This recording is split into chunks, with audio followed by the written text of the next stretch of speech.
A ver, imaginemos por un momento que la razón por la que fracasan tantas dietas o se arruinan relaciones maravillosas o se estancan carreras profesionales brillantes no tiene absolutamente nada que ver con la falta de fuerza de voluntad.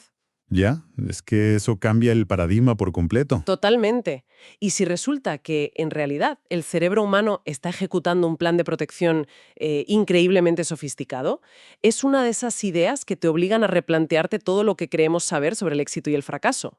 Claro, porque la creencia popular siempre ha sido que cuando no logramos cerrar esa brecha entre dónde estamos y dónde queremos estar, la culpa es de factores externos. Eso es. La economía, la mala suerte, el entorno, o bueno, peor aún, que somos nuestro propio enemigo por pura torpeza, o sea, que nos ponemos la zancadilla sin querer. Y es precisamente esa narrativa la que vamos a desmontar hoy.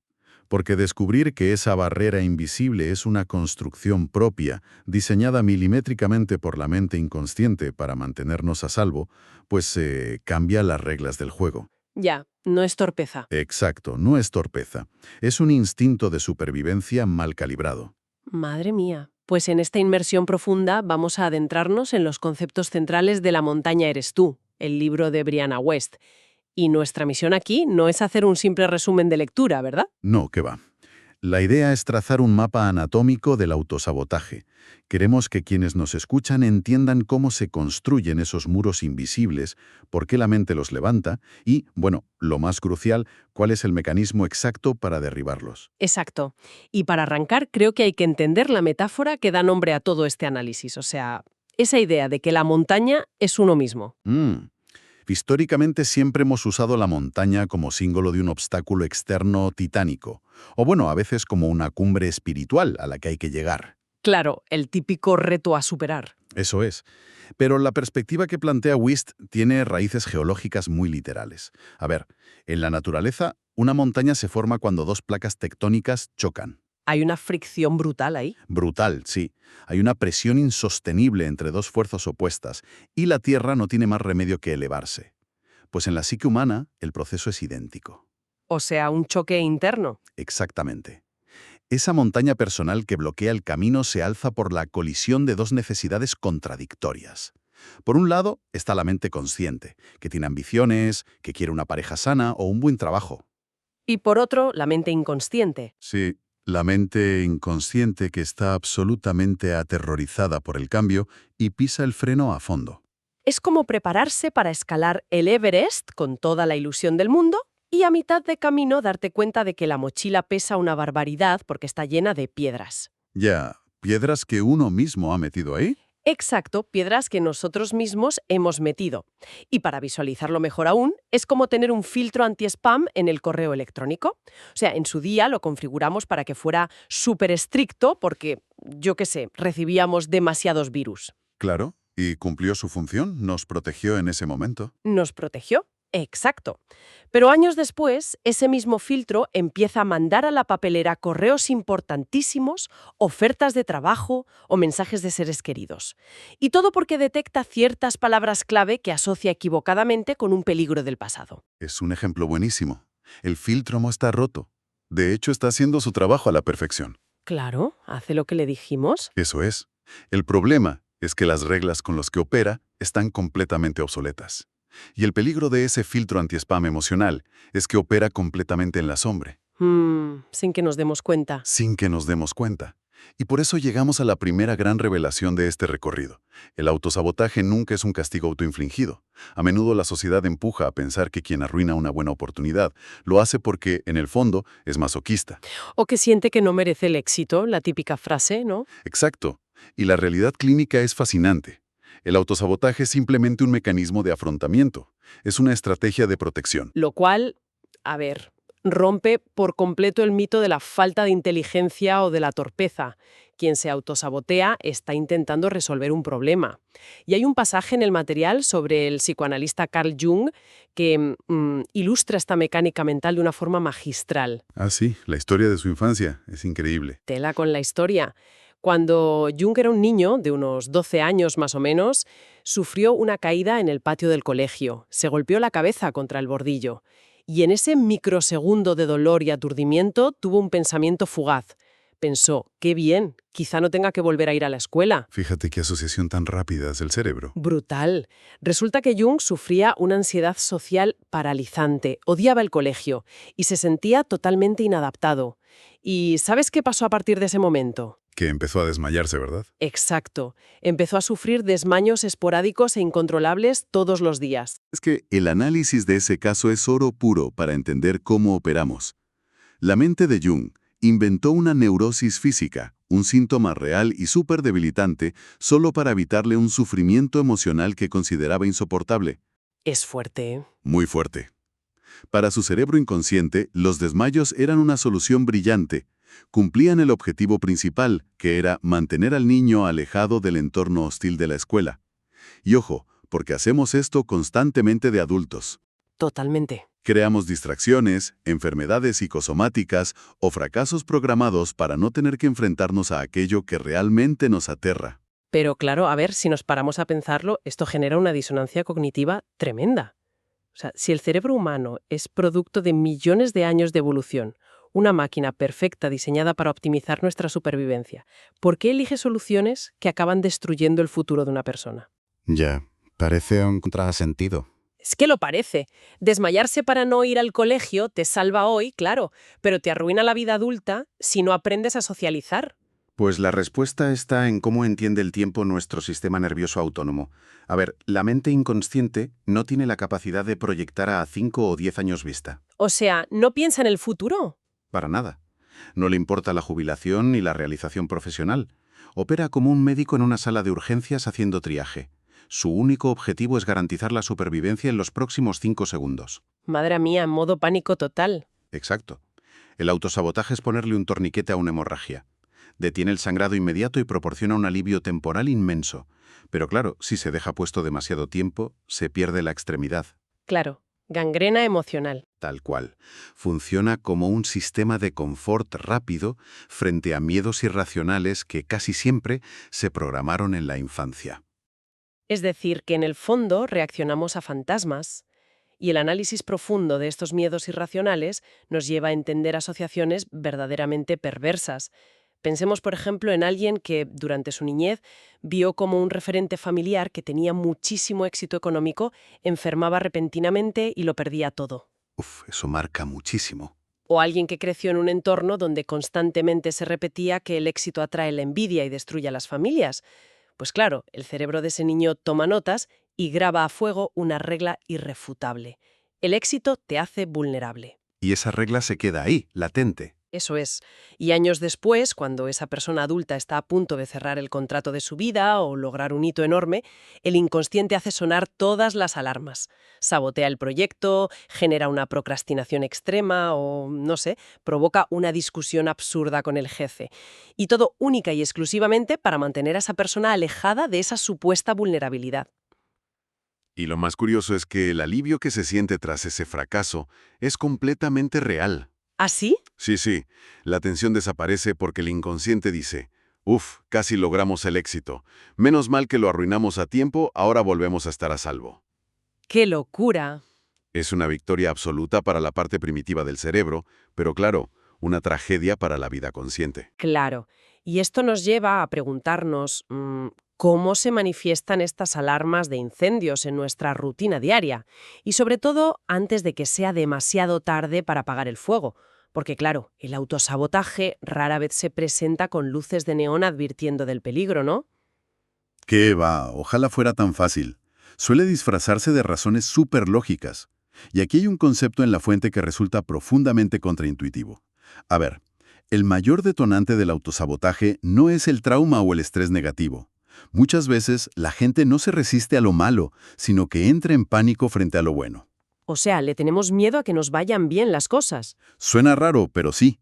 En psicología, esto se denomina el shock de ajuste, y es fascinante porque desafía toda la lógica aparente.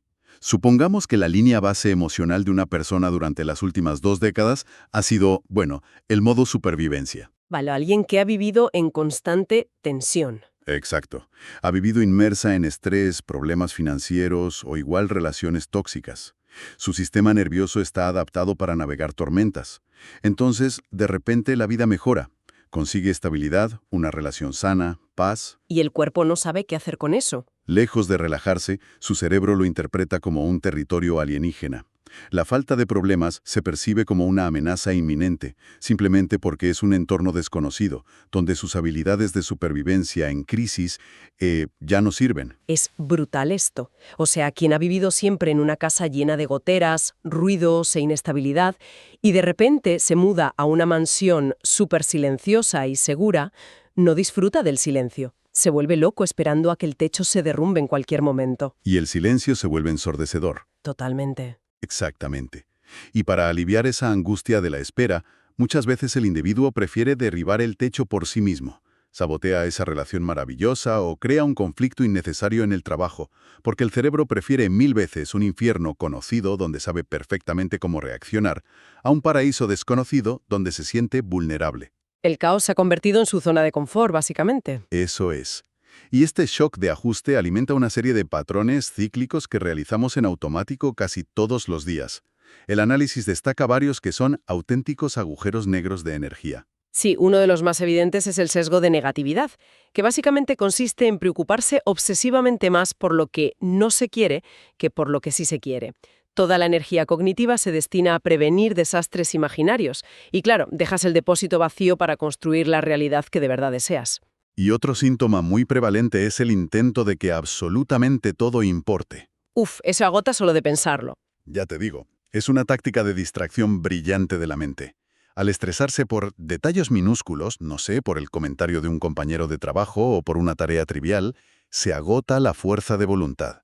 Y recordemos que la fuerza de voluntad es un recurso neurológico limitado. Claro, no dura para siempre. Exacto. Así que cuando llega el momento de tomar las decisiones que realmente cambiarían el rumbo vital, simplemente no queda combustible emocional. También está la tendencia a darle más valor a las propias dudas que al propio potencial. Es súper curioso cómo el cerebro humano está dispuesto a aceptar sin filtros esa vocecita interna que te dice, oye, no estás preparado para esto, pero luego exige 100 pruebas empíricas para creer que sí puede lograrlo. Ignorando por completo todas las adversidades que ya ha superado en el pasado, además. Exacto, es muy injusto. Pero de todos estos patrones, el más destructivo, el que de verdad funciona como un veneno silencioso, es el hábito de justificarse constantemente. Totalmente de acuerdo. La justificación es el núcleo operativo del autosabotaje y el motivo por el que es tan difícil de erradicar es químico. A ver, construir una excusa perfecta, articular razones súper complejas de por qué no se pudo ir al gimnasio o por qué era imposible entregar ese proyecto, produce en el cerebro una satisfacción inmensa. Es como ingerir comida basura emocional. O sea, si hay hambre, comerte un bollo industrial te quita la sensación de vacío de inmediato. Al cerebro le llega un pico de dopamina enorme porque tiene, entre comillas, una buena razón para no haber actuado. Claro, y procesa esa excusa casi con el mismo alivio que procesaría haber cumplido la tarea. Tal cual. Pero el peligro real de esa comida basura emocional es que a largo plazo te desnutre por completo la capacidad de actuar y paraliza cualquier avance. Y el pico de dopamina es tan auténtico que se vuelve adictivo. Quejarse es adictivo. El problema subyacente de todas estas justificaciones es ignorar que los detonantes no son enemigos a batir. Ah, ¿no? No, son mensajes que requieren ser decodificados. Volviendo al tema de las relaciones, por ejemplo. Si alguien vuelve repetidamente a dinámicas tóxicas, no es mala suerte o una incapacidad innata para amar. Es su mente intentando resolver un trauma relacional del pasado, recreando la misma herida en un entorno actual. ¡Madre mía! Lo hace con la esperanza inconsciente de que esta vez logrará controlarlo y el final será distinto. Es un intento de sanar usando, paradójicamente, la misma herramienta que causó el daño original. ¡Buah! Estela esto. Sabiendo que el diagnóstico es este, o sea, que nuestro propio sistema nervioso nos secuestra mediante filtros anti-spam desfasados y picos de dopamina basados en excusas, pues la gran pregunta es ¿cómo narices se apaga la alarma? Ahí queríamos llegar. Claro, llegamos al punto de inflexión de este recorrido. Las claves prácticas para romper el ciclo y reprogramar el sistema operativo mental. Y el núcleo de toda la propuesta de transformación del libro radica en una premisa que me parece radical. Hay que desconectar la acción del sentimiento. Esta es la frontera exacta entre estar estancado y avanzar. Culturalmente se ha instalado la idea de que para lograr un cambio significativo, primero hay que sentirse motivado. Típico. Esperamos a tener una revelación, a sentir un impulso de energía positiva para, por fin, ir al gimnasio, dejar un trabajo o iniciar un proyecto. Pero basándonos en la neurología que hemos estado analizando, los sentimientos siempre van a priorizar la seguridad. O sea, la zona de confort. Exacto. El cerebro emocional siempre va a votar por quedarse en el sofá, porque es lo conocido, lo familiar. Si se espera tener ganas de hacer algo que resulte incómodo, pues la espera será eterna. Básicamente, el estancamiento no ocurre por incapacidad, ocurre porque se le ha dado el volante a las emociones. Y las emociones son pésimas conductoras en terrenos desconocidos. La regla de oro aquí es que la acción debe preceder a la motivación, no al revés. Actuar es lo que genera el impulso, y ese impulso es lo que eventualmente produce la motivación. Hay que obligar al cuerpo a realizar las acciones necesarias, dejando que la mente consciente tome el mando, hasta que las emociones no tengan más remedio que adaptarse a la nueva realidad. Exacto. Implica usar el córtex prefrontal, la mente lógica y ejecutiva, para anular las alarmas del sistema límbico. Y esto requiere un trabajo profundo en lo que la psicología denomina las partes fracturadas de la psique. De hecho, el libro habla extensamente de sanar a través del concepto del niño interior. Y a ver, creo que es vital detenernos aquí un momento y, voy a hacer de abogada del diablo. Me parece bien, adelante. Porque cuando aparece el término niño interior en cualquier conversación, es inevitable que salten ciertas alarmas de escepticismo. Suena un poco al lenguaje terapéutico de moda, ¿no? Como a cliché de redes sociales que parece carecer de verdadero rigor científico o psicológico. Y es una reacción totalmente comprensible y sana ante la sobresaturación de la jerga de autoayuda que vemos hoy en día. Pero el material recurre al trabajo de expertos, como el psicólogo clínico Stephen Diamond, para despojar al término de esa pátina esotérica. Ah, vale, para darle una base más sólida. Eso es. Diamond aclara que el niño interior no es una entidad literal escondida en el cerebro. No hay un niño sentado en tu cabeza. Es una realidad fenomenológica. Es una metáfora clínica para describir aquellas redes neuronales y memorias inconscientes que sufrieron un trauma en una etapa temprana del desarrollo y que quedaron, a efectos prácticos, congeladas en el tiempo. Vale, entiendo. Cuando reaccionamos desproporcionadamente en el presente, es esa versión no actualizada de nuestro software emocional la que está tomando el control. Es como si una parte del código fuente estuviera atrapada en la versión 1.0 intentando defenderse de virus que ya no existen, mientras el resto del sistema intenta operar en la versión actual. Pero entonces, ¿cómo se actualiza ese código sin caer en soluciones superficiales de un post de Instagram? Pues requiere un proceso de visualización activa que reprograma la respuesta emocional profunda. No basta con entender intelectualmente de dónde viene el trauma. El ejercicio propuesto es visualizarse a uno mismo en ese momento original de dolor o confusión en la infancia y mentalmente sentarse junto a esa versión más joven. Como un diálogo interno. Exacto. Como adulto sano, con los recursos actuales, el objetivo es darle a esa parte congelada de la psique una nueva narrativa, explicarle que no fue su culpa, brindarle la validación que no obtuvo en su momento y, sobre todo, certificar que hoy hay seguridad. Este tipo de reparentalización interna modifica literalmente cómo el cerebro procesa esos recuerdos. Y esto evidencia una ruptura total con otro gran mito, muy alimentado por la cultura de Hollywood. La idea de que la sanación emocional es una gran epifanía dramática. Todos tenemos en mente esa escena cinematográfica donde el protagonista llora bajo la lluvia, comprende de golpe todos sus traumas y al día siguiente amanece siendo una persona completamente nueva, imparable y súper feliz. Y el análisis subraya que la realidad de generar cambios no tiene ningún glamour. ¿Qué va? Ningún glamour, es un trabajo casi obrero. La automaestría y el cambio real no se forjan en grandes momentos de catarsis masiva, sino a través de microcambios diarios, aburridos y a menudo agotadores. Claro, el día a día. Es la capacidad de tolerar la inmensa incomodidad de estar presente cuando el instinto pide a gritos huir. Consiste en decidir 50 veces al día no reaccionar al mismo detonante. Es elegir no enviar el mensaje desde el enfado. Elegir no comerte la justificación con patatas. Elegir actuar aunque no haya ganas. Qué difícil suena eso. Lo es. Es asumir una responsabilidad absoluta e innegociable sobre la propia vida, asimilando que, aunque el trauma original no fue nuestra culpa, la sanación sí es nuestra única responsabilidad.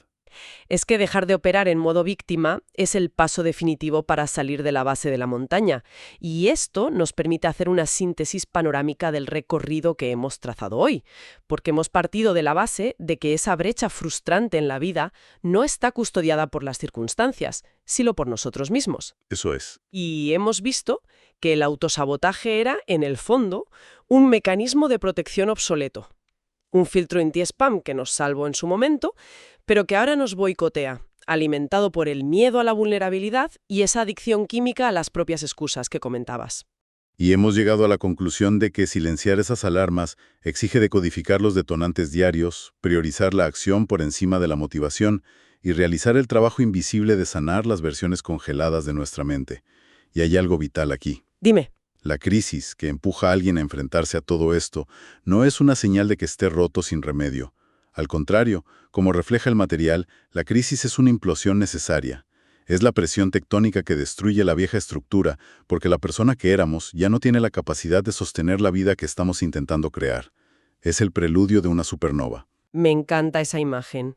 Al final, el objetivo no es llegar a un punto donde no haya montañas, porque la vida siempre, siempre presentará desafíos. El mensaje central que resuena en toda esta exploración es que algún día esa montaña interna, que parecía absolutamente imposible de escalar, quedará reducida a un pequeño punto en la distancia. Y cuando se mira atrás desde esa altura, queda clarísimo que a quien realmente se ha conquistado no es a la montaña, sino a uno mismo. La resiliencia, la claridad y la fuerza en la que nos convertimos mientras aprendemos a escalar permanecerán para siempre. Esa nueva identidad es la verdadera cima. Totalmente. Porque cuando se detiene la guerra interna contra el propio inconsciente, toda esa energía monumental que se gastaba en el autosabotaje queda de repente liberada y está disponible para construir la realidad deseada. Es un despertar absoluto. Y para cerrar esta inmersión, para quienes nos escuchan, hay una reflexión basada en la biología pura que plantea el libro y que pone todo el concepto del pasado en una perspectiva casi mágica. A nivel científico, el cuerpo humano es una máquina en constante renovación celular. Se eliminan y reemplazan millones de células cada día. De hecho, se calcula que aproximadamente cada 7 años la estructura celular se ha renovado casi por completo. Fíjate. Esto implica un hecho biológico asombroso. El ser humano hoy no conserva ni una sola célula física del cuerpo que experimentó los traumas, los miedos o los rechazos de hace una década. Físicamente somos personas completamente nuevas. Así que la gran pregunta final que debemos plantearnos es si ya no queda en la biología ni un solo rastro físico de ese pasado, ¿por qué le seguimos dando permiso a un fantasma neurológico para que dicte las decisiones del presente? Quizá ha llegado el momento de dejar que ese fantasma se desvanezca y empezar a escalar.